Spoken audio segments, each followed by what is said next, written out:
नमस्कार, बहुत बहुत स्वागत आप सभी का क्लोजिंग कॉल्स में। मैं हूं प्रियंका और मेरे साथ डिम्पी और मानसी। तो बाजार में जो एक तेजी आपको बैंकिंग स्टॉक्स में देखने को मिली थी, वो धुआंधार तेजी अब भी बनी हुई है। सिर्फ ऊपर से थोड़े से पॉइंट्स नीचे आया बैंक निफ्टी, लेकिन उसके अलावा आप 44,300 के ऊपर अब भी बने हुए हैं। और निफ्टी पर भी आप बात करें तो वहां पर भी 18,600 की तरफ चाल बनी हुई है निफ्टी की। आज जितने बड़े बैंक्स से कंट्रीब्यूशन, प्राइवेट फेस बैंक से कंट्रीब्यूशन जो आ रहा है, उसके अलावा आपको रिजल्ट का ट्रिगर क्लियरली बाजार पर दिख रहा है। एमएनएम के नंबर्स में 4% की तेजी एमएनएम में दिख रही है। उसके अलावा जो दूसरे स्टॉक आपको rub off effect insurance space पर क्लियरली दिखाई दे रहा है। फाइनेंस काउंटर्स आपको वापस आते हुए दिखाई दे रहे हैं। सो ओवरऑल बाजार में एक अच्छी स्ट्रेंथ दिखाई दे रही है। और मेटल पैक आज फिर से आपको गेनिंग साइड पर दिखाई दे रहा है। मेटल हो, आईटी हो, फार्मा, एफएमसीजी, ये चारों पैक्स काफी अच्छा परफॉर्म किया था पिछले हफ्ते भी और आज भी। दिन की शुरुआत जब हुई है तो बैंक से शुरुआत होते होते साथ ही दूसरे पैक्स की तेजी भी आपको दिख रही है। एक बार ट्रेडर स्क्रीन भी समझ लेते हैं डिम्पी से। अब लेवल्स क्या आए करना चाहिए, यहाँ से फर्दर कितना लेग अप मूव का पॉसिबल है डिम्पी इस वक्त? अब क्या अब भी ट्रेड्स आप लॉन्ग के ही कैरी देख रहे हैं? किस तरह से एफएनओ में पोजीशनिंग दिख रही है? ट्रेडर्स इस वक्त इंडेक्स की, बैंक निफ्टी की क्या रेंज के लिए प्ले आउट करें अब भी? सबसे मुश्किल सवाल आपने मेरे से पूछ लिया कि अब क्या करना चाहिए। इसी सवाल के लिए आज हम दिन भर दौड़ धूप करते रहे, आगे भी करेंगे। बड़ा मुश्किल है ये पूछना और बड़ा मुश्किल इसका जवाब देना भी है कि अब क्या किया जाए। खैर कोई बात नहीं, लेकिन हम कोशिश करेंगे कुछ ना कुछ डाटा से और मार्केट के एक्सपर्ट से बताने की कि अब क्या किया जाए। देखिए, आपके पास एक टारगेट था, एक धुरी थी कि आप ऑल टाइम हाई को टेस्ट करेंगे, वो आपने कर लिया। बैंक निफ्टी के second day of the series ही ये जून सीरीज के अंदर हो गया। फर्स्ट डे आपका मन बनाया, सेकेंड डे टारगेट हिट कर दिया। तो ये आप इससे पावर चेक कर सकते हैं एफआईज की और लिक्विडिटी की। ये लिक्विडिटी ही थी जो बैंक निफ्टी को ऊपर लेके आ गई। दूसरी इंपॉर्टेंट बात, निफ्टी 18,500 का भी ब्रेकआउट कर चुका है। तो आपके दोनों इंडाइसिस के पास कुछ ना कुछ है। एक के पास ऑल टाइम हाई है, दूसरे के पास ऑल टाइम हाई जाने का रास्ता क्लियर है क्योंकि उसने ब्रेकआउट कर दिया। इन दोनों के ही पीछे बड़े दिग्गज वेटेज वाले शेयर्स की इंपॉर्टेंस है। आज अगर आप एक एनालिसिस भी करेंगे तो बैंक निफ्टी के अंदर भी आप सुबह से ही बात बता रहे हैं कि जो निजी बैंक है जैसे आईसीआईसीआई, इंडसन, एचडीएफसी और काफ़ी हद तक कोटक बैंक, इन सब की इन्वॉल्वमेंट रही। उसमें एसबीआई का पार्टिसिपेशन उतना नहीं था, एयू स्मॉल का पार्टिसिपेशन उतना नहीं था। अगर आप अभी भी देखेंगे तो इसमें भी निफ्टी के अंदर भी रिलायंस और कुछ बड़े आईटी कंपनीज का योगदान वापस आया है, जिसकी वजह से अब चलता हुआ दिख रहा है। 18,500 का ब्रेकआउट हुआ है। लॉन्ग पोजीशन 61% हो चुकी हैं। 18,500 की कॉल में जोरदार खरीदारी हो रही है। ये मैं आज कॉल क्यों बता रहा हूँ, अमूमन मैं कभी भी कॉल के बारे में डिस्कस नहीं करता, लेकिन कॉल्स में इसलिए बता रहा हूँ क्योंकि मार्केट का सेंटिमेंट अभी भी काफ़ी स्ट्रॉन्ग है और कॉल्स खरीदने में लोगों को हिचक नहीं हो रही है, डर नहीं लग रहा है कि उनकी पोजीशंस कहीं फंस तो नहीं जाएगी। नहीं तो अमूमन शॉर्ट कवरिंग होती रही, लेकिन अभी भी फ्रेश लॉन्ग बिल्डअप है। सेम विद 44,400 की कॉल में भी अच्छी खरीदारी है। पीसीआर 1 के ऊपर है। एक पॉइंट मैं जरूर यहाँ पे नोटिस कराना चाहूंगा, ये स्क्रीन आपकी आ चुकी है जिसमें आप लेवल्स अब नोट कर सकते हैं। अब नया लेवल 18,700 है। हमारे पास निफ्टी का जो ऑल टाइम हाई है वो 18,887 का है और बैंक निफ्टी तो ऑलरेडी ऑल टाइम हाई पे है। तो इसके लिए तो आप सिर्फ एक रेंज बना सकते हैं कि हाँ 500 पॉइंट की रेंज है तो आप 44,500 पे आके रुकेंगे। तो वही हमने भी डाला कि 44,500 पे आके रुकोगे। 44,150 यानी कि जो ब्रेकआउट लेवल है यही आपका स्टॉप लॉस हो गया। एक पॉइंट जो मैं भी आपको नोटिस करवा रहा था वो ये था कि आपने देखा होगा, आपने नोटिस किया होगा, पहले बैंक चले, आईटी चले, लेकिन आज के दिन में आपको मेटल काउंटर्स के अंदर थोड़ा बस दिख रहा होगा। ये मेटल, सरकारी बैंक और फाइनेंस वाले शेयर्स में ये वापस जो खरीदारी है, ये एक टर्निंग हो रही है कि इंडेक्स मैनेजमेंट आप करते रहिए, आप नया हाई बनाइए और आगे बढ़िए। सारे मेटल काउंटर्स आप अपनी स्क्रीन पर देख पा रहे हैं। ज्यादातर मेटल काउंटर्स 2-2% करीब तेजी पे चल रहे हैं। आईटी के अंदर आज हल्की मुनाफा वसूली, 50 में से 40 शेयर निफ्टी के, बैंक निफ्टी के सभी शेयर्स तेज हैं। आज रुके हुए दोनों काउंटर्स एचडीएफसी और एचडीएफसी लिमिटेड वापस से स्क्रीन पर आप देख रहे होंगे, ये टॉप गेनर बने हैं और इन्होंने आज मजबूती दी है। कुल मिला के बात सारी यही है कि बाजार के पास लिक्विडिटी का और बड़े शेयर की वेटेज वाले शेयर्स का दम है, इसलिए बाजार शायद अभी और चलेगा। अब आपको सिर्फ ट्रेलिंग स्टॉप लॉस लगाना है। मैं 1 मिनट के लिए ट्रेडिंग स्क्रीन के लिए वापस मंगवाऊंगा, वहां पे ट्रेंड और सेंटिमेंट हमने लिखा हुआ है। ये बहुत इंपॉर्टेंट होता है, शब्द भले ही 2 हैं छोटे से, लेकिन इन दोनों का मतलब बहुत इंपॉर्टेंट है। ट्रेंड हम बुलिश ट्रेंड में है और सेंटिमेंट पहले जो दायरे का था ना, अब वो ब्रेकआउट का हो चुका है। तो रेजिस्टेंस पर आप बेचिएगा। ये किसका रेजिस्टेंस है? निफ्टी का। ये आपको हर शेयर में भी जाके चेक करना है। जहां आपको लगता है मेरा शेयर रुकेगा, वहां से भले आप बाहर निकलना चाहिए तो निकल सकते हैं। ये तो ट्रेलिंग स्टॉप लॉस भी आप लगा सकते हैं। मानसी, बिल्कुल। तो चलिए यहाँ पर बाजार को टेक्निकली देखें चाहे फंडामेंटली देखें, अंडरटोन काफी बुलिश आपको नजर आएगा। और सबसे अच्छी बात यह है कि जून सीरीज की अभी शुरुआत ही हुई है, दूसरा ट्रेडिंग सेशन है फ्राइडे सेशन के बाद आज का। और आज हमने बाजार में धुआंधार तेजी देखी, ऑफकोर्स आज बैंक निफ्टी की बदौलत। और जहां हम बात कर रहे हैं, इस बात करते करते ही निफ्टी में ऊपरी स्तरों से भले ही हल्की सी मुनाफा वसूली देखने को मिली हो, लेकिन बैंक निफ्टी भी ऑल टाइम हाई के लेवल्स के नजदीक पहुंचता हुआ, जिसमें हैवी वेट्स जैसे कि रिलायंस, HDFC ट्विंस का काफी हद तक कॉन्ट्रीब्यूशन रहा। और इन तमाम स्टॉक्स के अपने अपने ट्रिगर्स और अपनी अपनी खबरें हैं जिसके चलते, और अपने अपने न्यूज फ्लोज हैं जिसके चलते ये काफी हद तक एक्शन में नजर आ रहे हैं। सेक्टोरल अगर आप देखेंगे मार्केट को, हर सेक्टर हर पॉकेट में एक्शन है।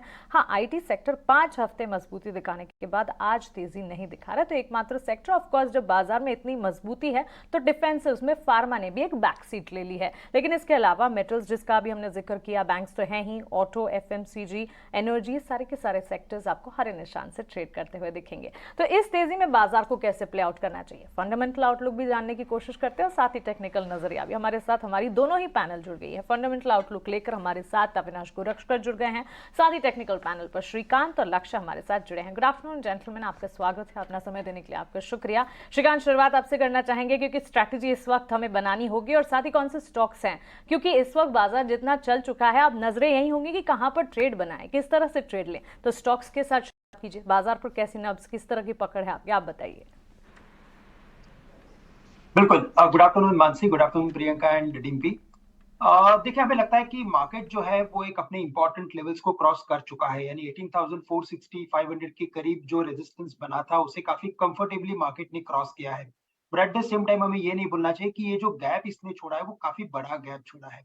और इतने ऊपरी लेवल्स पे जब इतने बड़े गैप अगर मार्केट छोड़ता है तो मोस्ट ऑफ द टाइम क्या होता है कि वो पार्शियली फिल करने भी आता है। हमें लगता है कि जैसे भी आपने बताया कि 18,700 के करीब एक बड़ा रेजिस्टेंस है, बिल्कुल रेजिस्टेंस है बेस्ड ऑन टेक्निकल्स। वहां से हमें लगता है कि शायद मार्केट में अगर करेक्शन आता है तो मार्केट एक बार वापस 18,550 या मे बी 500 के लेवल्स भी दिखा सकता है। तो उन लेवल्स के करीब बिल्कुल वापस लॉन्ग की पोजीशंस बनाए, क्योंकि बाय ऑन डिप्स की स्ट्रेटेजी बनी रहेगी। मार्केट हमें लगता है कि 18,700 को क्रॉस करते हुए आगे जाके 18,900 के लेवल्स को भी ये चैलेंज बिल्कुल करेगा, क्योंकि ब्रॉड बेस मोमेंट काफी स्ट्रांग है। और लेकिन strategy yes buy on dips की होनी चाहिए। और अगर स्टॉक्स की बात करें तो मुझे लगता है कि रियल एस्टेट स्टॉक्स में DLF में एक काफी बड़ा ब्रेकआउट है, यानी कि आफ्टर 10 साल के बाद इतना बड़ा ब्रेकआउट इस स्टॉक में आया हुआ है, तो ये स्टॉक यहाँ से और रहेगा ऐसे लग रहा है। तो करंट लेवल से इसे लॉन्ग करें, आई थिंक 485 86 के करीब ट्रेड कर रहा है, इसे लॉन्ग करें। 474 का स्टॉप लॉस रखें, टारगेट्स रखें 500 510 के।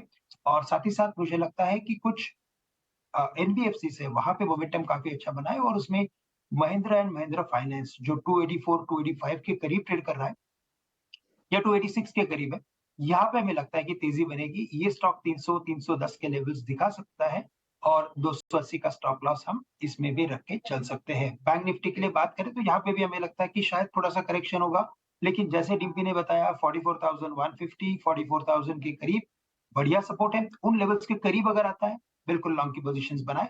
करंट लेवल से स्टॉक स्पेसिफिक रहना ज्यादा बेहतर होगा। ठीक है, ये आपके कुछ स्टॉक्स रहे श्रीकांत, आगे भी आपसे चर्चा जारी रहेगी, लक्ष्य के भी ट्रेड्स लेंगे, अविनाश भी है हमारे साथ। लेकिन इससे पहले आज का सबसे बड़ा की इवेंट, जो की अपडेट है, वो ये है कि बैंक निफ्टी ने आज एक नया शिखर छुआ। अब बात ये हो रही है कि बैंक निफ्टी के बाद अब निफ्टी रिकॉर्ड लेवल्स पर कब आएगा और किन शेयरों के दम पर निफ्टी नए शिखर पर पहुंचेगा। कुछ रिसर्च खास स्वामीत ने बनाई है, आइए उनसे समझते हैं।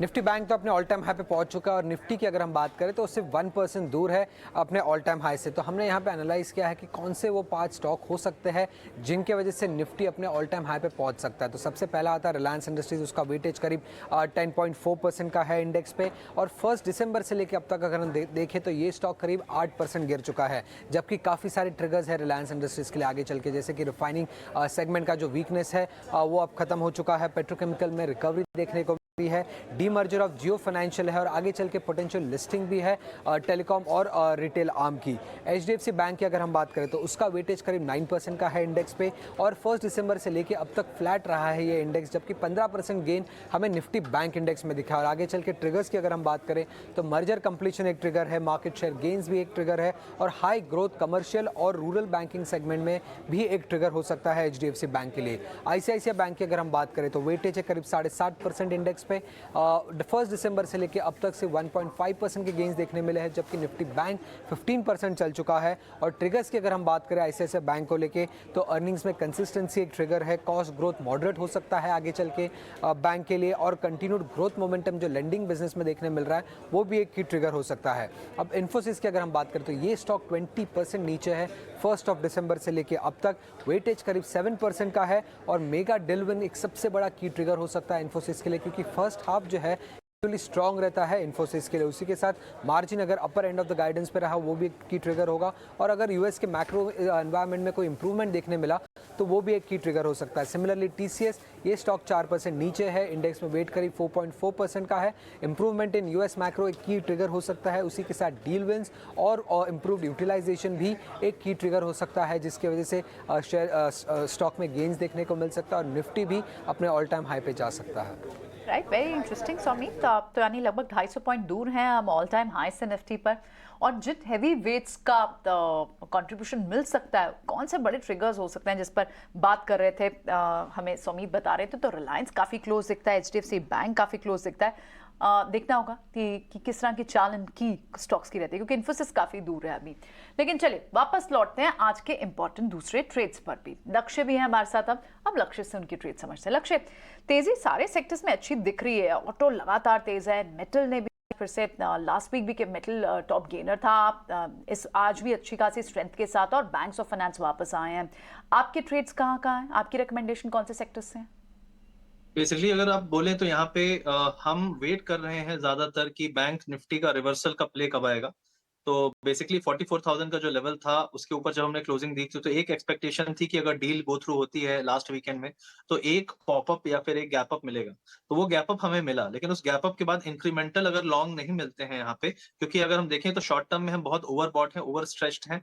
ये जो पूरी रैली है अभी हम जस्ट अगर कहें आवरली टाइम फ्रेम पे या 15 मिनट्स टाइम फ्रेम पे, तो जो मूविंग एवरेजेस है उनसे बहुत दूर चले जाते हैं और फिर वापस से कैचअप करने आते हैं। तो राइट नाउ मुझे ऐसा लगता है कि बैंक निफ्टी यहाँ से एक डिप दे सकता है 44,050 तक, और अगर वो 44,050 का लेवल टिकता है, क्योंकि मैं मैक्रो लेवल पे अगर बोलूं, अगर पोजिशनल लेवल पे बोलूं, तो मुझे यहाँ से काफी बड़ा फॉल दिखता है। We are almost near a double top in a major time frame.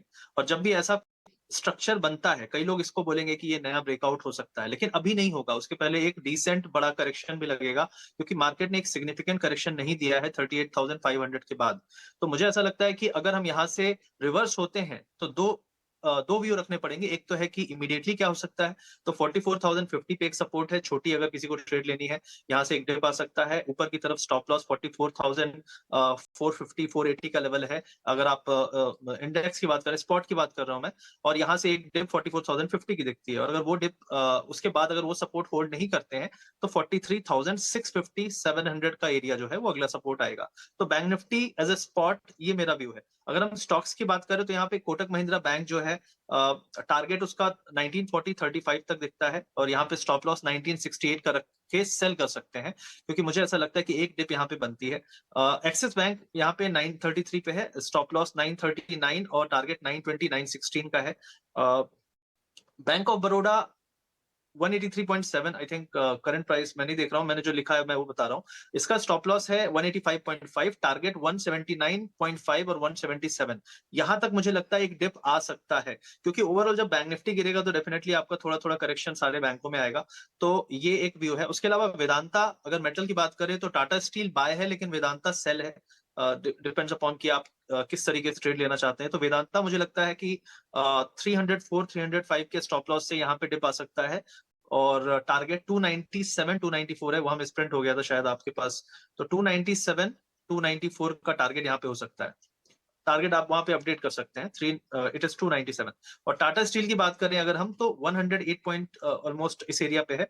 यहाँ पे स्टॉप लॉस है आपका 107, और एक बार ये 112 113 तक का एक जंप मार सकता है। तो मुझे लगता है कि एक बार अगर ये, क्योंकि टाटा स्टील की आदत है कि थोड़ा लेट बुलिश होता है लेकिन काफी अच्छा मोमेंटम दिखाता है, और पहले भी हमने देखा है 113 114 के लेवल तक ये गया है। तो अगर आप इसको ट्राई कर सकते हैं, देखिए ओवरऑल आप बोले कि ये तो बहुत डल स्पेस है अभी तक, हो सकता है मोमेंटम पकड़े, तो इस चीज के लिए हम इसको प्ले कर सकते हैं, क्योंकि बैंक्स चल चुके हैं, आईटी शॉर्ट टर्म में चल चुके हैं, यूएस में डॉलर हाई है, यील्ड्स बढ़ रही हैं, रेट हाइक होने के चांसेस बहुत हाई हैं। तो इस सिनेरियो में मुझे लगता है आईटी फिर से एक थोड़ा पीछे आ सकता है। ग्लोबल में एआई को लेकर कुछ स्टॉक्स यूएस के बढ़े हैं, जिसके कारण यूएस में आपको रैली दिखेगी, लेकिन अगर आप नेट नेट देखें तो यूएस का जो स्मॉल कैप रसल इंडेक्स है वो बिल्कुल भी मूव नहीं हुआ है, और वो बहुत मतलब प्री कोविड लेवल पे है। तो ये दिखाता है कि चीजें अभी एकदम नॉर्मल नहीं है, जैसा हम सोचते हैं कि मार्केट ब्रेड्थ इंडिया में फिर भी, लेकिन ग्लोबली मार्केट ब्रेड्थ इतनी अच्छी नहीं है। तो अगर आप देखें तो इतना ज्यादा डाइवर्जेंट मूवमेंट नॉर्मली खतरनाक हो सकता है, कि हो सकता है कि यहाँ पे भी हम आगे चल के उसको कैचअप करें। तो वो कॉशन लेकर हमें चलना पड़ेगा, और जब भी हम ओवरबॉट होते हैं शॉर्ट टर्म में, तो हमें वहां पे सेल करने के लिए भी रेडी रहना पड़ेगा। और जो हमारे बाइंग है केवल डिप के बाद ही है, और डिप के जो लेवल्स होंगे वो एटलीस्ट आवरली टाइम फ्रेम पे अगर आप देखेंगे तो आपको सही मिलेंगे, जो मैंने बताया। तो ये फिलहाल मेरा stock specific, index specific view है। और बैंक निफ्टी में जैसा मैंने कहा उसी तरीके से निफ्टी में मेरा जो लेवल है वो है 650 का, 18,650 670। इस एरिया के अगर हम नीचे रहते हैं तो एक वापस से डिप 18,250 तक का मैं देखता हूँ। ठीक है सर, आपने काफ़ी कुछ बताया अपने इस बात के अंदर। आपने इंडेक्स के बारे में बताया, आपने अलग अलग स्टॉक्स के बताया, और यही एक खूबसूरती है मार्केट की कि इस बढ़ते हुए लेवल्स के अंदर काफ़ी लोगों को बुलिशनेस दिखती है, और इस बढ़ते हुए लेवल्स के अंदर काफ़ी सारे लोगों को ये एक अपॉर्चुनिटी दिखती है बेचने की। यही तो खूबसूरती है मार्केट की, और यही बात अभी आप कह भी रही हैं लक्ष्य।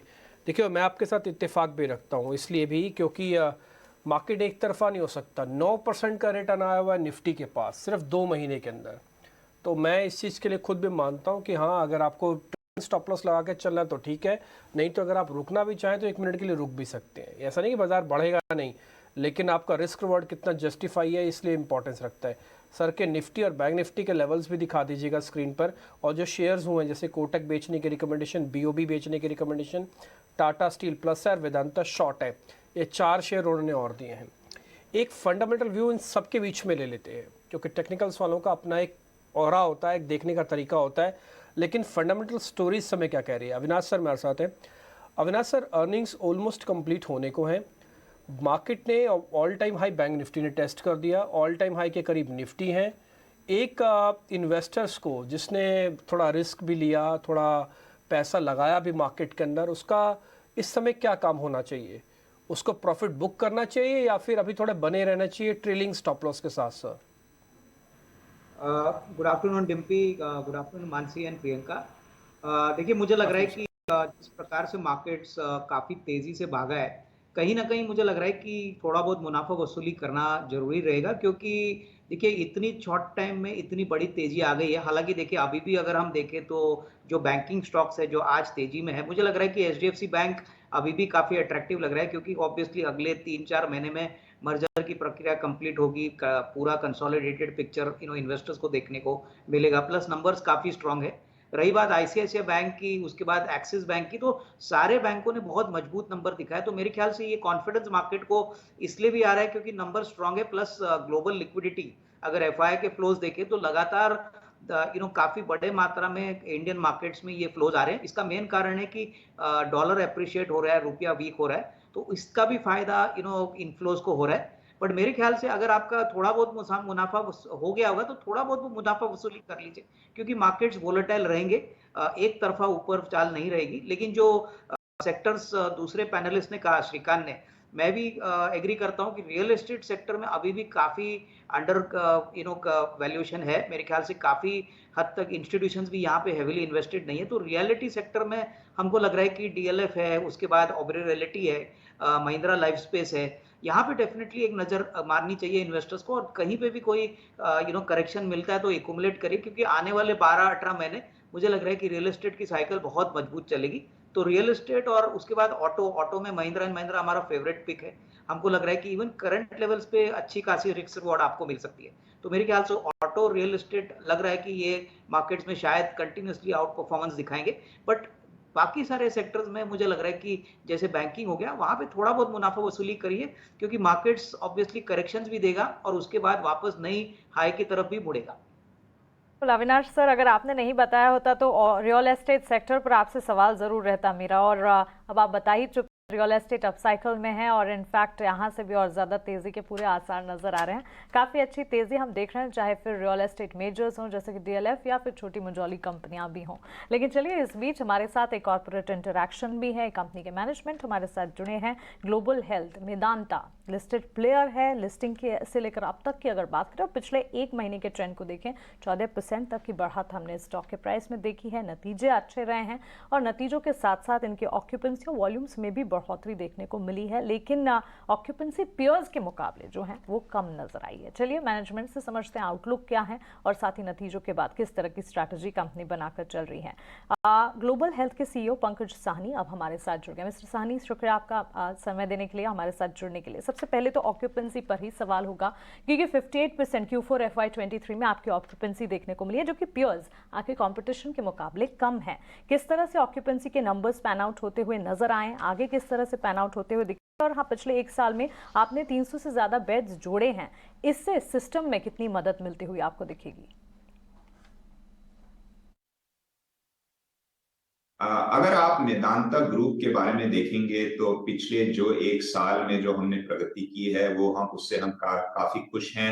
अगर आप देखो तो हमारे जो एक साल की जो रेवेन्यू ग्रोथ है उसमें 25% की बढ़ावट आई है। जो हमारे एबिटा ग्रोथ है वो 677 करोड़ तक पहुंच चुकी है 25% मार्जिन लेके, और उसमें भी 48% ग्रोथ की हमें मिला है। और अगर हम जहां तक वॉल्यूम्स और ऑक्यूपेंसी की बात करें तो अगर आप जो एक साल में फाइनेंशियल ईयर 22 से लेकर फाइनेंशियल ईयर 23 की बात करें तो 32% हमारे इन पेशेंट ऑक्यूपेंसी बढ़ी है। एक बात ये भी ध्यान रखना पड़ेगा कि पिछले एक साल में मेदांता ने कम से कम 300 बेड की एडिशन की है, तो जो हम ऑक्यूपेंसी देखते हैं वो बेड एडिशन के बाद भी काफी मजबूत रही है, और जो हमारी जो वॉल्यूम ग्रोथ है वो आप देखेंगे तो वो भी काफी बड़ी है। तो हम इन सब ग्रोथ से काफी खुश हैं। अगर आप देखो तो ये जो ग्रोथ आई है गुड़गांव में भी आई है, लेकिन हमारे जो नए अस्पताल है लखनऊ में भी, पटना में भी, वहां पे भी काफी अच्छी ग्रोथ आई है। पटना जो हॉस्पिटल हमने जनवरी 22 में खोला था, एक साल के अंदर ही वो एबिटा पॉजिटिव निकला है। राइट। मिस्टर पंकज, ग्रोथ की तो बात हम आगे भी कर रहे हैं आपसे, लेकिन एक चीज़ समझना चाहेंगे, आपको जो फ्लैगशिप सेंटर है, जो गुड़गांव की फैसिलिटी है, वो सबसे की रेवेन्यू जनरेटर रहा है, लेकिन अब क्योंकि नए और हॉस्पिटल स्टार्ट हो चुके हैं आपके, एक कंट्रीब्यूशन समझना चाहेंगे गुड़गांव फैसिलिटी का as compare to the rest of the hospitals.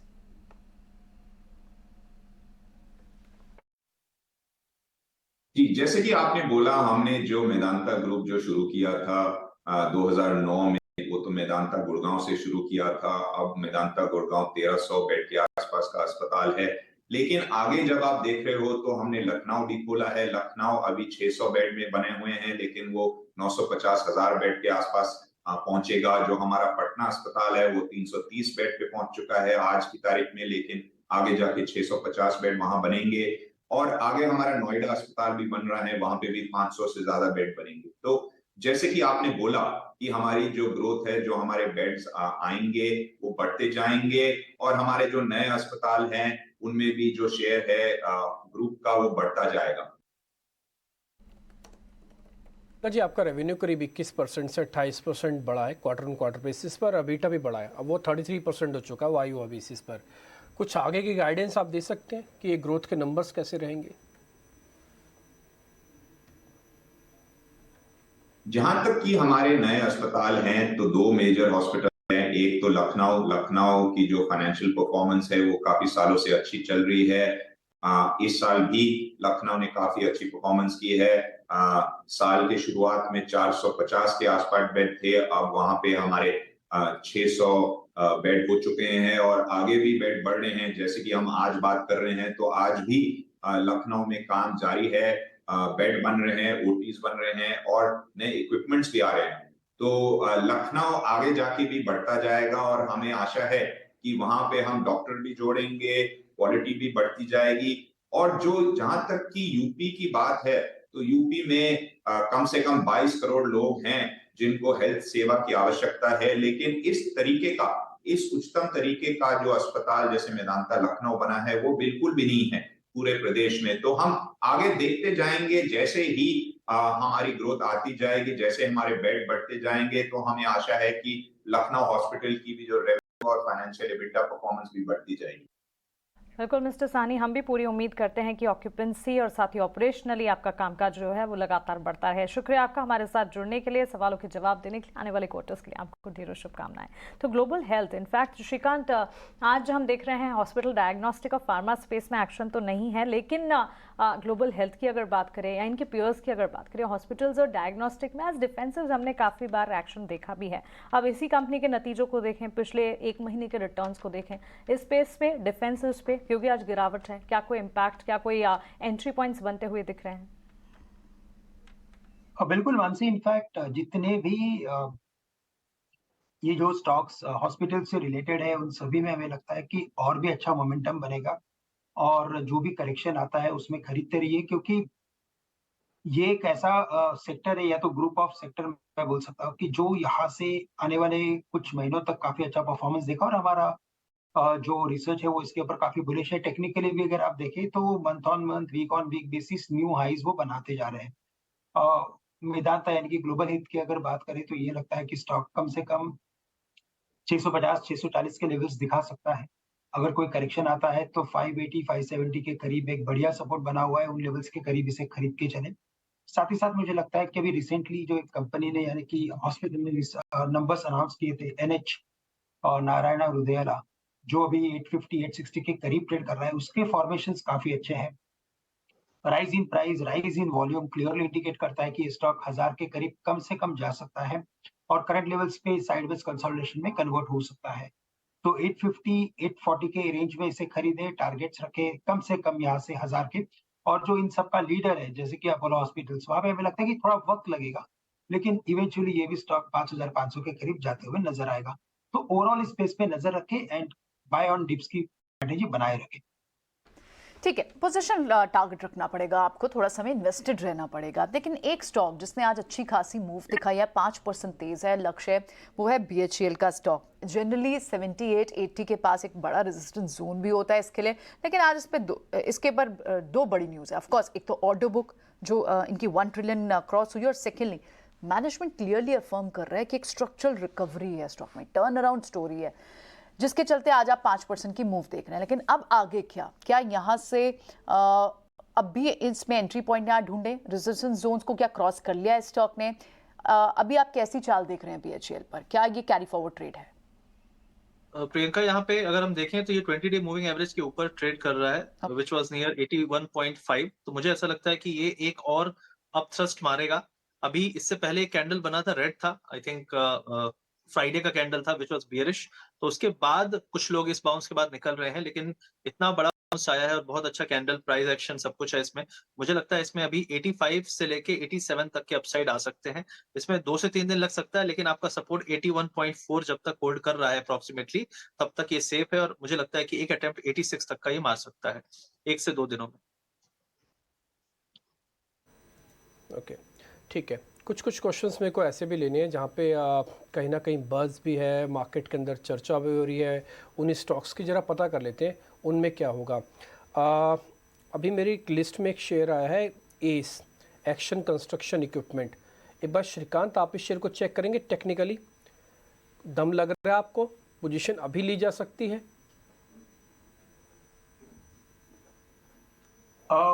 Dimple, तो देखिए यहाँ पे हमें लगता है कि इसमें एक काफी बड़ी रैली हो चुकी है और थोड़ा मुझे लगता है कि स्टॉक में एक करेक्शन आ सकता है, क्योंकि पिछले 10-12 दिनों का अगर आप ट्रेंड देखेंगे तो एक ही रेंज के अंदर ये ट्रेड कर रहा है, 420-465 के करीब।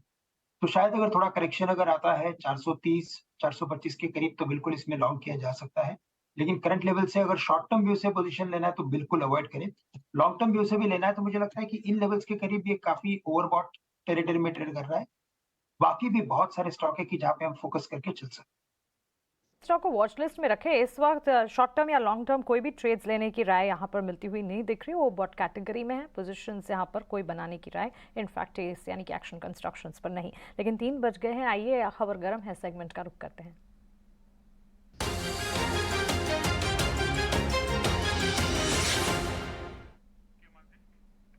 शरद है हमारे साथ डीलिंग रूम की गर्मा गर्म खबरें लेकर। शरद, आप बताइए। Good afternoon. जी बिल्कुल, जो है हमारी जो है बात हो रही है डीलर्स से और स्टेक होल्डर्स से। एक इंटरेस्टिंग स्टॉक आया है वंडरला हॉलीडेज़। हालांकि देखा जाए तो एक स्मॉल कैप कंपनी है, लेकिन इम्पॉर्टेंट बात यह है कि कंपनी की बातचीत हो रही है कि वो एक नई अम्यूज़मेंट पार्क खोल सकते हैं। अब ये एक हिली एरियाज़ में हो सकता है। अब जो एरिया है एक्सपेक्टेड है कि ये नॉर्थ ईस्टर्न साइड में या वेस्ट बंगाल में हो सकती है, डोर्स रीजन में हो सकती है, जहाँ पे जो है इंडस्ट्रीज रिसोर्सेज कह रहे हैं। और याद रखिए फिजिबिलिटी स्टडीज़ कश्मीर में भी देखने मिल रही है। ऑफकोर्स कैपेक्स भी आगे हुई थी, जहाँ पे अलॉटमेंट अलग अलग वाटर पार्क्स में जो है और इनके अम्यूज़मेंट पार्क्स में किए गए हैं। और हमारी एक चैनल से एक और हुई है जहाँ पे पता चला है कि कंपनी ने जो है प्राइस हाइक्स ले लिया उनके अम्यूज़मेंट पार्क में, लगभग 10 से लेके 12% का फर्स्ट क्वार्टर FY24 में। और इसके अलावा याद रखिए कंपनी की कैपेक्स भी चेन्नई प्लांट में शुरू होने वाली, क्योंकि अब उनको टैक्स फेवर मिल गई है। स्टॉक स्पेसिफिक बात करें 52 वीक हाई लेवल्स पे अब स्टॉक आ चुकी है। डेट फ्री कंपनी है। FY23 की EPS आंकड़े भी जो है रिकॉर्ड हाई लेवल्स पे देखने मिले हैं। और Q4 अर्निंग्स है वो बहुत शानदार देखने मिली है। और लगातार 5 क्वार्टर में जो है उनके ऑक्यूपेंसीज जो है वो डबल डिजिट में रही हैं। और ICICI सिक्योरिटीज़ का भी जो है मेंटेन बाई रेटिंग रखा गया, लेकिन रिसेंटली टारगेट बढ़ा दिया है। 638 रुपीज़ से बढ़ा के 738 रुपीज़ कर दिया गया है। और एक और इंटरेस्टिंग चीज़ बता देता हूँ कंपनी के बारे में। कंपनी जो है प्रमोटेड है, वी गार्ड के प्रमोटर्स हैं, इनके ओवरऑल ओनर हैं। और टाटा म्यूचुअल फंड का भी यहाँ पे डोमेस्टिक इंस्टीट्यूट्स में कंपनी में स्टेक है। शरद, शुक्रिया आपका हमारे साथ जुड़ने के लिए और ये खबर हमें बताने के लिए। आपको एक स्टैंडर्ड डिस्क्लेमर भी डिस्क्लोजर हम बता रहे हैं। आपके एडवाइजर से आप इनपुट्स लेने के बाद ही इन स्टॉक्स पर निवेश करें। सूत्रों के हवाले से हमें जो खबरें मिल रही हैं हम आप तक पहुंचा रहे हैं। वंडरला हॉलीडेज पर तो सारे ट्रिगर्स, सारे फैक्ट्स बताएं लक्ष्य हमारे सहयोगी शरद ने, लेकिन ये टूर्स ट्रैवल्स वाली जो सेगमेंट है यही काफ़ी अच्छा एक्शन दिखा रही हैं। ऑफकोर्स नंबर्स में इस वक्त तो रिफ्लेक्ट नहीं हो रहा है, लेकिन आज सुबह देखिए ईजी ट्रिप प्लानर्स के नतीजे हम डिस्कस भी कर रहे थे। ईजी ट्रिप प्लानर्स के नंबर्स काफ़ी अच्छे थे। इनकी ग्रॉस बुकिंग रेवेन्यू 83% बढ़ते हुए देखने को मिली। मुनाफे के फ्रंट पर 33% का इजाफा। तो ये थीम है जो कि वर्कआउट तो कर रहा है। Of course seasonality, cyclical factor है। इनमें से कोई स्टॉक आप चुनना चाहेंगे, कोई ट्रेड्स बने आपके हिसाब से, अगर आपकी नजर हो इस सेगमेंट पर? लक्ष्य, मैं ट्रैक तो नहीं करता इस सेक्टर को, लेकिन जैसे आपने कहा कि वंडरला हॉलीडेज का चार्ट मैंने देखा, काफी स्ट्रॉन्ग, काफी बुलिश पैटर्न है। मुझे लगता है कि उस तरीके के स्टॉक में काफी स्कोप है। हर 5 to 10% का अगर डिप मिलता है by chance because of any reason, that's a good opportunity to get into it. Long term आपका व्यू होना चाहिए, क्योंकि जो अम्यूजमेंट है ये सारी चीजें अभी इंडिया में बहुत ज्यादा पॉपुलर नहीं है। और जो टायर 2 सिटीज है वहां पे तो बहुत ज्यादा फैसिलिटीज नहीं है। तो अगर कोई ब्रांडेड कंपनी जैसे वंडरला आती है वहां पे, तो डेफिनेटली उसका एक अलग सा एज रहता है। जैसे मैं इंदौर में रहता हूँ, यहाँ पे फिनिक्स ने एक मॉल खोला, तो डेफिनेटली उसका एक क्रेज था, क्योंकि यहाँ पे इतना बड़ा मॉल नहीं देखा लोगों ने। तो that is how Wonderla holidays भी उसी सेक्टर में है। तो मुझे लगता है कि जैसे इजी माई ट्रिप है आपका, अगर आप कहें इज माई ट्रिप सॉरी, तो डेफिनेटली अगर टूर्स ट्रेवल्स, आपका वेकेशंस, ये सारी चीजें डेफिनेटली आगे चल के बढ़ेंगी इंडिया में। तो लॉन्ग टर्म व्यू रखें यहाँ पे, और शॉर्ट टर्म जो नॉइज है प्राइस में वो आपको थोड़ा परेशान कर सकता है। लेकिन स्कोप, जैसे वंडरलॉ के बारे में स्पेशली मैंने कहा, definitely it's a very good bet. तो यानी वंडरला हॉलीडे खबर जो शरद लेकर आए हैं उस पर आपको टेक्निकल एक वैलिडेशन भी मिलती हुई दिख रही है। लक्ष्य को चार्ट्स भी अच्छे दिख रहे हैं, इस पर आप नज़र बनाकर रख सकते हैं। लेकिन अभी मेडांटा की बात हो रही थी, हॉस्पिटल डिवीजन में, मेडिकल फील्ड में, और दूसरी कौन सी कंपनीज के नंबर्स हैं। सृष्टि हम तक अपोलो हॉस्पिटल का एक प्रीव्यू लेकर आई हैं बताने के लिए कि नंबर्स से, रिजल्ट से एक्सपेक्टेशन होनी क्या चाहिए। बताइए सृष्टि, नंबर्स क्या बता रहे हैं, स्ट्रीट क्या एक्सपेक्ट कर रहे हैं? देखिए, अच्छे नतीजों की उम्मीद है अपोलो हॉस्पिटल से। जिस तरीके का अभी तक हमने मोमेंटम देखा है कंपनी के की सेगमेंट्स में, जैसे कि हॉस्पिटल्स, फार्मेसी, वो सभी इसी तिमाही में भी कंटिन्यू होता हुआ दिखेगा। जो कि कंपनी के न्यूअर एसेट्स हैं, वहाँ पे हॉस्पिटल कारोबार में बढ़त देखने को मिलेगी तिमाही दर तिमाही। वहीं फार्मेसी, जितने कंपनी ने स्टोर एक्सपेंशंस किए हैं, उसके चलते हम फार्मेसी में उम्मीद कर रहे हैं कि कंपनी की जो इस की सेल्स रहेगी वो करीब 1900 करोड़ के आसपास रहनी चाहिए। वहीं अगर Apollo health and lifestyle limited की बात करें तो वहाँ पे डबल डिजिट ग्रोथ की हमें उम्मीद है और 340 करोड़ आंकड़ा आने की हम उम्मीद कर रहे हैं। पर जो 24/7 है जहाँ पे कंपनी अभी भी लॉस में है, उसका लॉस अभी भी इस तिमाही भी कंटिन्यू होते हुए नजर आएंगे, ऐसी हम उम्मीद लगा के चल रहे हैं। और खास तौर से इसको लेकर मैनेजमेंट क्या कमेंट्री देता है इस पे हमारी नजर रहेगी। पर मोटा मोटी अच्छे नतीजों की उम्मीद करेंगे। अब कुछ नंबर्स आपके सामने रखें तो आय में करीब तिमाही दर तिमाही हम 4% बढ़त की उम्मीद कर रहे हैं, 4,416 करोड़ या आना चाहिए। वहीं EBITDA में 530 करोड़ के आसपास आने की हमारी उम्मीद है। पर मार्जिन जो है तिमाही दर तिमाही लगभग सपाट करीब 12% पे आते हुए दिख सकते हैं। वहीं अगर मुनाफे की बात करें तो वहाँ पे एक अच्छे जंप की हमारी उम्मीद है, 20% तिमाही दर तिमाही बढ़त के साथ 195 करोड़ यह आंकड़ा आना चाहिए। तो ये उम्मीदें हैं अपोलो हॉस्पिटल से। पर अब तक हमने जितने भी हॉस्पिटल कंपनीज के नतीजे देखे हैं वो अच्छे ही आते देखे हैं। अपोलो हॉस्पिटल से भी कुछ ऐसी ही उम्मीदें हम लगा के चल रहे हैं। ओके, ठीक है, अच्छे नंबर्स अपोलो हॉस्पिटल के आप बता रहे हैं। ठीक है, एक बार क्विक चार्ट चेक ले लेते हैं कि क्या ट्रेड बनता है यहाँ पर। श्रीकांत, क्या अपोलो हॉस्पिटल को रेकमेंड करेंगे आप बिफोर द नंबर्स? बिल्कुल। तो देखिए, अगर अपोलो हॉस्पिटल की बात करें तो करंटली ये रेजिस्टेंस के करीब खड़ा है और 4,700 4,650 के करीब मल्टीपल टाइम्स ये स्टॉक रुका हुआ है। तो मुझे लगता है जब तक रिजल्ट आता नहीं है या रिजल्ट के बाद अगर ये 4,700 के ऊपर अगर कंफर्टेबली ट्रेड करता है तो बिल्कुल इसे लॉन्ग करें, क्योंकि अपसाइड डेफिनेटली इसके अंदर है। लेकिन अगर इसके चार्ट को देखें तो इसने कई बार एक रेंज के अंदर मोमेंटम बना के रखा हुआ है। तो इस बार हमें लगता है कि शायद 4,700 और 4,300 के रेंज के अंदर ये ट्रेड करते हुए नजर आएगा। तो अभी करंटली ये रेजिस्टेंस के करीब है, तो हमें लगता है थोड़ा सावधानी बरतनी जरूरी है। ओके, ठीक है। आपको ध्यान है हमने आज का जो आपको खबर गर्म वाला बताया, ऐसे ही हमने आपको शुक्रवार को भी बताया था, वो था टाटा पावर। और इसके अंदर हमने आपको 2 रीजंस दिए थे। पहला, एक तो मुंद्रा इकाई उसका धीरे धीरे करके लॉस कम हो रहा है, और दूसरा एक और रीज़न भी था जो टाटा पावर के अंदर था, रूफ टॉप का। हम कह रहे थे कि इनको ऑर्डर का बज़ आ सकता है। आज आप देखो 2% ऊपर है और इसने इस रेंज का ब्रेकआउट किया है। नहीं तो अमूमन इस रेंज से फिसल जाता है। आप इसका एक काम कर सकते हैं, इसका आप मेरे को 6 महीने का चार्ट दिखा दीजिए, आपको साफ पता लग जाएगा। बहुत मेहनत करके ये फिर से 215 के ऊपर आ रहा है। लक्ष्य, मेरा सवाल यही है, मैं मार्केट के अंदर इंडेक्स को लेकर बहुत बुलिश नहीं हूँ। हो सकता है मेरा भी व्यू पॉइंट आपके जैसा ही हो, बट मैं स्टॉक स्पेसिफिक बहुत बुलिश हूँ अलग अलग स्टॉक्स को लेकर। मेरे को लग रहा है कि बाजार अगर हल्का सा करेक्शन दे भी देगा तो टाटा पावर नहीं देगा। मैं ठीक सोच रहा हूँ?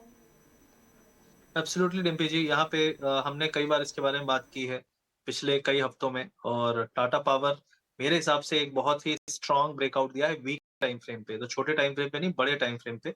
और हम लोग इसकी बात कर रहे थे 190 के आसपास, आई थिंक 2-3 हफ्ते पहले शो में। तो मुझे ऐसा लगता है ये एक स्ट्रॉन्ग ब्रेकआउट है, और वीकली जो पैटर्न दिख रहे हैं उसके हिसाब से तो मुझे यहाँ पे 235 के आसपास के एरिया दिखते हैं, और किसी भी डिप में बाइंग अपॉर्चुनिटी है, क्योंकि वीकली जो कैंडल्स हैं वो सॉलिड पॉजिटिव बन रहे हैं। यहाँ पे आपको लगेगा कि यार रेजिस्टेंस पे तो है, लेकिन रेजिस्टेंस पे होने के बाद मोमेंटम बहुत स्ट्रॉन्ग है। वीकली RSI 58 पे है। ये टॉप नॉर्मली करता है जब ये 70 के आसपास चला जाता है।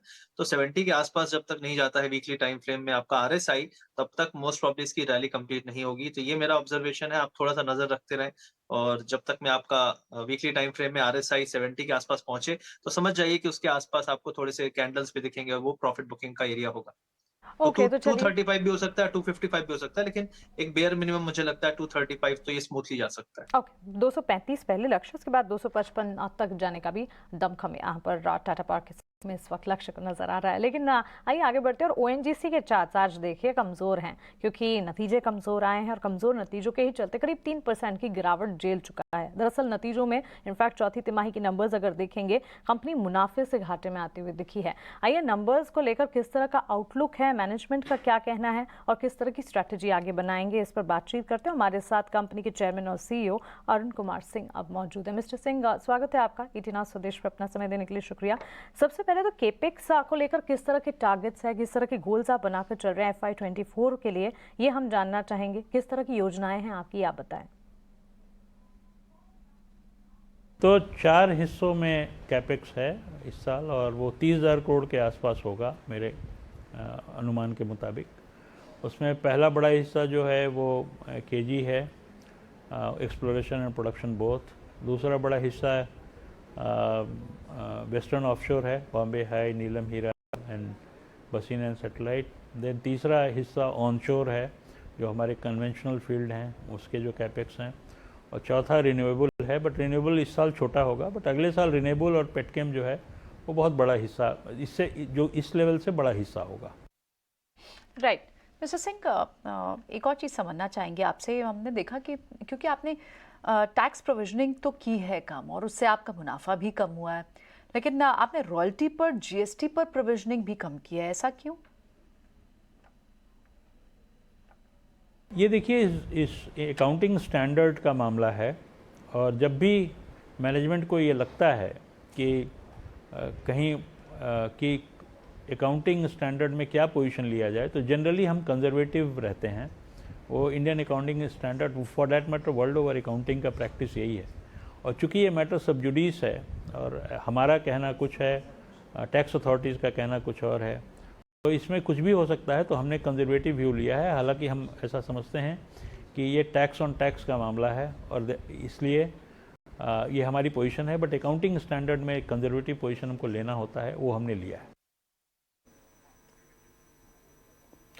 बहुत शुक्रिया सर आपका आज समय देने के लिए। अच्छे से आपने बताया कि रिजल्ट्स के बाद और खासकर जो टैक्सेशन वाला इशू है इसको भी आपने अच्छे से क्लियर किया। बहुत बहुत शुक्रिया sir, thank you very much आज समय देने के लिए। अविनाश सर, ओएनजीसी आपने देखा होगा, आई होप, और नंबर्स भी अच्छे से देखे होंगे, मैनेजमेंट को भी सुना होगा। इन दो क्वेश्चंस में काफ़ी हद तक उन्होंने अपनी बात भी रख दी। एक बार आपका स्टांस जानना चाहते हैं सर। देखिए टेक्निकली देखा जाए ना तो वैसे वीक नहीं है, लेकिन प्रॉब्लम क्या है, वीक है नहीं लेकिन ये चल भी नहीं रहा। तो इस पूरी रैली के अंदर इसने पार्टिसिपेट नहीं किया क्योंकि इसको रेगुलेटरी इश्यूज हैं। तो आपका असेसमेंट क्या है सर इस पे? नहीं, इनफैक्ट डिम्पी ओएनजीसी के नंबर्स जो आ गए हैं वो बहुत ही निराशक है, काफी डिसअपॉइंटिंग है, बहुत रेवेन्यू फ्रंट पे, टॉप लाइन फ्रंट पे। और अभी जो थीम मुझे लग रहा है मार्केट्स को पसंद आ रहा है वो बेसिकली ऑयल मार्केटिंग वाली कंपनियां है। अगर इन कंपनीज के नतीजे हम देखें तो ज्यादातर सारे कंपनीज में, जैसे बीपीसीएल हो गया, उसके बाद एचपीसीएल, आईओसी, उसके बाद मैंगलोर रिफाइनरी, ये सारे जो ऑयल मार्केटिंग कंपनीज है ये बेसिकली क्रूड के कीमतें कम होने का एक बेनिफिट इनको मिला है। इनके इन्वेंट्री लॉसेस काफी कम हो चुके हैं, जीआरएम मार्जिन इंप्रूव हो चुके हैं। तो अगले 1-2 क्वार्टर्स के लिए मुझे लग रहा है कि ओएनजीसी की दिक्कतें बढ़ेंगी, क्योंकि देखिए ओएनजीसी का प्रॉफिटेबिलिटी तब बढ़ता है जब क्रूड के प्राइसेस काफी तेजी से बढ़ते हैं। अभी लग तो रहा है कि क्रूड थोड़ा सा नरम रहेगा और इसका फायदा ज्यादातर ऑयल मार्केटिंग कंपनीज पे ज्यादा आना चाहिए। तो अगले 3 से 6 महीने के लिए मुझे नहीं लग रहा है कि ओएनजीसी में कोई बड़ी रैली आएगी या कोई बड़ा ट्रिगर देखने को मिलेगा। But on the other hand oil marketing companies में तेजी बरकरार है, क्योंकि ऑटो, एविएशन, ये जो कंज्यूमिंग सेक्टर्स है वहां पे भी थ्रूपुट काफी बढ़ रहा है। तो मेरे ख्याल से ओएनजीसी में जिनका पोजीशंस है, मेरे ख्याल से हो सके तो ऑयल मार्केटिंग कंपनीज में कन्वर्ट करिए, क्योंकि अगले 3-6 महीना मुझे लग रहा है यहाँ से एक अच्छी तेजी और री रेटिंग आपको देखने को मिल सकती है। अविनाश सर, आपसे आईटीसी पर आपकी राय जानना चाहेंगे, क्योंकि लगातार 7th स्ट्रेट ट्रेडिंग सेशन है जबकि आईटीसी के स्टॉक प्राइस में हम पॉजिटिविटी देख रहे हैं। आज तो 450 के लेवल्स भी स्टॉक ने दिखाए और इनफैक्ट यहाँ तो सेगमेंट वाइज काफ़ी हद तक एक्शन नजर आता है। एक तो सेगमेंट होटल बुकिंग्स में जो कंटिन्यूसली हम बढ़त देख रहे हैं, अभी स्पेस को हम डिस्कस भी कर रहे थे, तो यहाँ से तो मजबूती है ही। इसके अलावा अगर आप देखेंगे सिगरेट वॉल्यूम ग्रोथ पर भी लगातार नजर रहती है, साथ ही एफएमसीजी ग्रोथ और मार्जिन भी एक फैक्टर है। तो आईटीसी के लिए कई सारे सेगमेंट्स, कई सारे स्पेसेस हैं जिस पर नजर रखनी होती है। कैसे देख रहे हैं इस थीम को आप, आईटीसी के स्टॉक प्राइस को, और कॉर्पोरेट एक्शन जो लगातार होते हुए दिख रहे हैं, कि आईटीसी में यहाँ से और ज्यादा मजबूती के आसार हैं? देखिए, मुझे लग रहा है कि नंबर्स तो मानसी आईटीसी के इन लाइन थे मेरे ख्याल से काफी हद तक। आपने जैसे कहा कि cigarette business, hotel business, FMCG, ये सारे बिजनेसेस बहुत अच्छा काम कर रहे हैं, लेकिन मार्केट्स को नंबर्स का अनुमान पहले से था। मुझे लग रहा है कि मार्केट्स अभी वेट करेगा कि आने वाले साल में, जैसे मैनेजमेंट ने पहले इनको थोड़ा सा एक इंडिकेशन दिया है मार्केट को कि वो होटल बिजनेस का डीमर्जर करने के लिए सोच रहे हैं, तो मेरे ख्याल से ये डेफिनेटली एक बहुत बड़ा ट्रिगर हो सकता है, क्योंकि इस लेवल पे मुझे लग रहा है कि कोई बड़ा री रेटिंग आएगा ऐसा लगता नहीं है। शेयर निचले लेवल से काफी भाग चुका है। मुझे लग रहा है कि हालांकि सेक्टर आउटलुक पॉजिटिव है, बट यहाँ पे अगर किसी का नजरिया कम से कम 3-6 महीना है तो इसमें कोई बड़ी बढ़त नहीं आएगी। और अगर होटल बिजनेस का डीमर्जर का न्यूज फ्रक्टिफाई होता है आने वाले 3 या 6 महीने में, जो काफी रीजनेबल है, और पहले से मैनेजमेंट ने कहा है कि वो इस बारे में सोचेंगे, तो डेफिनेटली इसमें फिर एक अच्छी री रेटिंग आपको देखने को मिलेगी। ऑन अर्निंग्स अलोन मुझे नहीं लग रहा है कोई बड़ी तेजी आएगी, तो जिनके पास है वो होल्ड करे, बट फ्रेश खरीदारी ये री-रेटिंग होगी जब होटल का बिजनेस का डीमर्जर फाइनली अनाउंस होगा, जो मैनेजमेंट ने पहले ही कहा है कि वो सोच सकते हैं। ऑल राइट, ठीक है। ये तो एक बड़ा ट्रिगर है, बाजार इसे ही वॉच आउट करना चाहता है, और जिसके बाद था कि शायद ये इस बड़े ट्रिगर के बाद अब नेक्स्ट अप मूव आए, लेकिन तब भी चल ही रहा ITC का स्टॉक का measure of the move before the numbers भी, लेकिन अब बड़ी रैली बाजार एक्सपेक्ट करता है कि वो डीमर्जर की न्यूज़ के बाद आ सकती है। लेकिन आज ये पीछे के जितने भी सेक्टर्स चल रहे हैं लक्ष्यस में, कैपिटल गुड स्पेस थोड़ा सा सबड्यूड ज़रूर हुआ है, और अब आज L&T जब वापस आता हुआ दिख रहा है, 1% की तेज़ी है, वहाँ BHEL भी चल रहा है, कुछ और दूसरे L&T कैपिटल गुड स्टॉक्स में अच्छा डेंट पड़ा बिकॉज ऑफ कमिंस सीमेंट्स की एक न्यूज़ थी, थोड़ा सा लगाड रहा कैपिटल गुड स्पेस। अभी L&T की ये कमबैक क्या ये सबड्यूड रहेगी अभी भी, क्या कैसे देख रहे हैं आप, व्यू क्या बन रहा है L&T पर और स्पेशली दूसरे कैपिटल गुड स्पेस पर? L&T राइट नाउ 22-24 पे है, और ये एक इम्पॉर्टेंट एरिया है जहाँ पे क्योंकि ऑलरेडी काफी चल चुका था, और जो मिस्टर AM नायक थे उन्होंने जब छोड़ा अपना पदभार तो उसके बाद थोड़ी सी नेगेटिविटी आई थी, बट ये फिर भी काफी स्ट्रॉन्ग इसका स्ट्रक्चर है। मुझे लगता है कि अगर ये 2200 के ऊपर सस्टेन करता है तो यहाँ से अगली रैली शुरू हो सकती है। इसमें थोड़ा टाइम लग सकता है, 2-4 दिन और, मे बी एक और वीकली कैंडल बनेगा आपका 20 वीक मूविंग एवरेज के ऊपर, जो कि 2200 के आसपास है, और फिर ये चलना शुरू करेगा। तो अगर आप इसका पूरा स्ट्रक्चर देखें तो अभी तक का रेड कैंडल में वीकली सबसे बड़ा कैंडल है, लेकिन उसके बाद भी इसका जो ओवरऑल ट्रेंड है वो काफी बुलिश है। तो ये एक और अटेम्प्ट तो करेगा, और मुझे लगता है एक बार और ये 2340 के एरिया में जा सकता है, अगर आपका व्यू कम से कम 15-20 दिन का है। तो मुझे लगता है एक अटेम्प्ट करेगा इससे पहले कि ये वापस से नीचे जाए। तो अभी वीकनेस के लिए हम नहीं खेलेंगे यहाँ पे।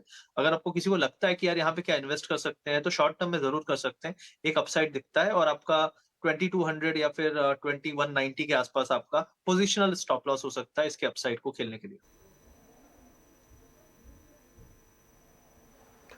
ओके, ठीक है। तो L&T पे एक व्यू पॉइंट हो गया। हालांकि कुछ बड़े शेयर्स पे ही आपको ध्यान रखना होगा, नए हाई बनाने के लिए अब आपको बड़े शेयर्स की फिर ज़रूरत लगेगी, और फिलहाल तो आज मार्केट एक ऑल टाइम हाई लगाने के बाद एक रेंज में है, लेकिन काफ़ी कंपनीज़ के नंबर आ रहे हैं।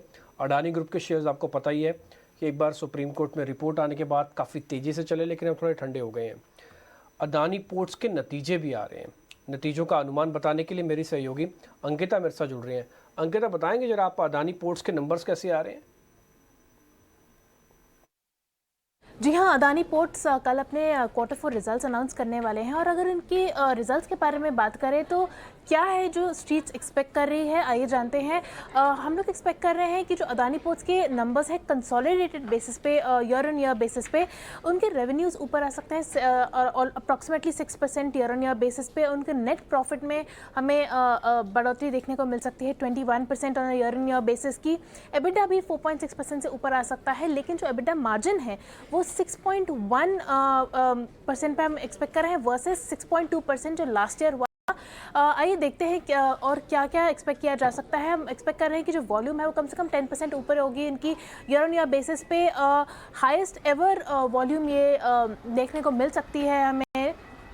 हम लोग ये भी एक्सपेक्ट कर रहे हैं कि जो उनका जो पोर्ट रेवेन्यूज़ है उसमें ग्रोथ आ सकती है 38% की ईयर ऑन ईयर बेसिस पे, और पोर्ट के एबिडा मार्जिन भी ग्रो कर सकता है 69% से।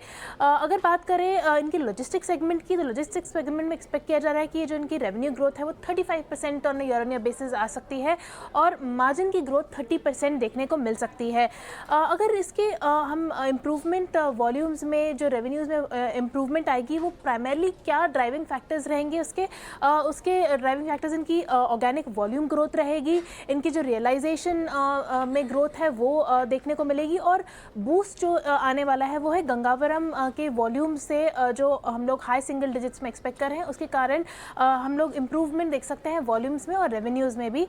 और ये जो अंडरलाइंग कंपेरेबल वॉल्यूम ग्रोथ है वो कंटिन्यू रहेगी, impacted by weakness in country level demand and जो एक्सपोर्ट कर्व्स हैं उसके चलते। और इसी के चलते जो इनके की ट्रिगर्स जो हमें लुकआउट करने पड़ेंगे वो है इनकी जो इंटीग्रेशन प्लान है हाइफा पोर्ट की जिन्होंने एक्वायर किया था जनवरी में, उसे किस तरह से इंटीग्रेट किया गया है वो एक चीज़ केयरफुली देखने वाली बात होगी। और मार्जिन पे जो इम्पैक्ट आएगा, जैसे हमने बताया कि वो मार्जिन में थोड़ी सी कम आ सकते हैं लास्ट ईयर से, वो मार्जिन में जो इम्पैक्ट हुआ है revenue mix and operating cost का, वो देखने वाली बातें हैं। ये रहेंगे इनके की ट्रिगर्स। ठीक है, डन। तो आपने बता दिया कि मार्जिन में स्लाइटली करीब आधे % के आसपास का फ़र्क पड़ेगा। वैसे कुछ ज़्यादा बड़ा फ़र्क नहीं है, लेकिन आय, मुनाफा और कामकाजी मुनाफा, जिसको हम ऑपरेशनल प्रॉफिट या बीटा कहते हैं, वो सब आपको हरे निशान में दिख रहे होंगे। मार्जिन आप देख पा रहे हो स्लाइटली आधे से 1% के आसपास का कट आपको आता हुआ दिख सकता है। ऐसे नंबर्स का अनुमान है। अविनाश सर, ये नंबर्स देखने में आपको कैसे लग रहे हैं? क्योंकि टेक्निकल वालों से ना पूछा नहीं जा सकता सवाल अदानी पोर्ट्स, ये बहुत ही वॉलेटाइल होगा और इसने अपना जो काम करना था कर दिया। हिडलबर्ग की रिपोर्ट से जो टूटा था शेयर वो तो वापस ही आ गया। अब नई जर्नी अर्निंग्स पे ही ज़्यादा डिपेंडेंट है। सर एक बार आपका व्यू पॉइंट। नहीं डिम्पी, देखिए नंबर्स तो मेरे ख्याल से काफी मॉडरेटली अच्छे होने चाहिए, लेकिन सबसे बड़ा मसला जो अडानी पोर्ट्स और दूसरे अडानी ग्रुप कंपनीज में है, जो मैनेजमेंट ने कहा है कि ओवरऑल जो कर्जा है बैलेंस शीट पे, वहां पे वो थोड़ा कटौती की बात कर रहे हैं। जो भी शेयर्स थे वहां पे प्लेजिंग निकाल रहे हैं। मेरे ख्याल से देखिए एटलीस्ट नेक्स्ट 6 to 12 मंथ्स में जो फोकस अडानी ग्रुप कंपनीज का इंक्लूडिंग अडानी पोर्ट्स का रहेगा, वो बेसिकली डी लिवरेजिंग पे होगा। और अगर ऐसा होता है तो मुझे लग रहा है कि डेफिनेटली अडानी पोर्ट्स काफी वेल पोजिशन्ड है, अच्छा एसेट है, काफी अच्छी तरह से कैश फ्लो जनरेशन होती है। और जैसे मैक्रो कंडीशंस इंप्रूव होते हैं, इकोनॉमी में ग्रोथ आता है, तो पोर्ट्स एक ऐसी एसेट होती है जो एक्सपोर्ट इंपोर्ट जो भी कंपनीज करती है उसका फायदा कंपनी को मिलेगा। तो मेरे ख्याल से देखिए अगर कल रिजल्ट्स के बाद थोड़ी बहुत कमजोरी भी आती है, रिजल्ट्स थोड़े एक्सपेक्टेशन से थोड़ा कम आते हैं, तो खरीदने का मौका समझना चाहिए, क्योंकि अभी हिडनबर्ग का मामला पूरी तरह से सुप्रीम कोर्ट की कमेटी ने क्लियर किया है। तो कहीं ना कहीं वैल्यू जरूर बनेगी, बट थोड़ा लंबा नजरिया रखिए, क्योंकि मुझे लग रहा है कि ये सारा ग्रुप थोड़ा वोलेटाइल है और इस वोलेटिलिटी को अगर झेलने के लिए आपके पास थोड़ा समय है तो अच्छा रिस्क रिवॉर्ड बन सकता है। वैल्यू इमर्ज हो सकती है, लेकिन वॉलेटिलिटी ग्रुप की देखते हुए थोड़ा सा लॉन्ग टर्म का आउटलुक आपको रखना होगा, ये राय मिलती हुई।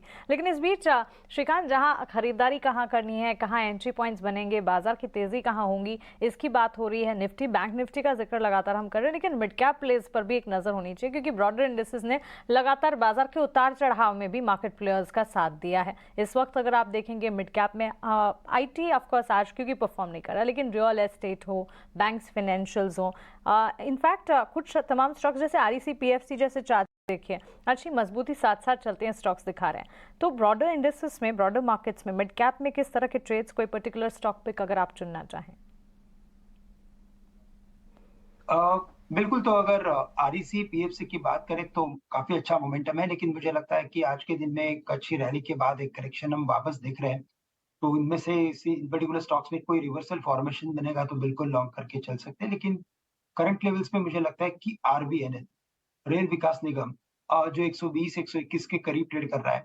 अगर इस पर्टिकुलर स्टॉक के चार्ट को देखते हैं तो इसमें काफी अच्छा एक रैली वाला पैटर्न बना था, उसके बाद करेक्टिव पैटर्न बना है और आज मुझे लग रहा है कि इसमें शायद जो करेक्टिव पैटर्न का एंड है वो हो चुका है।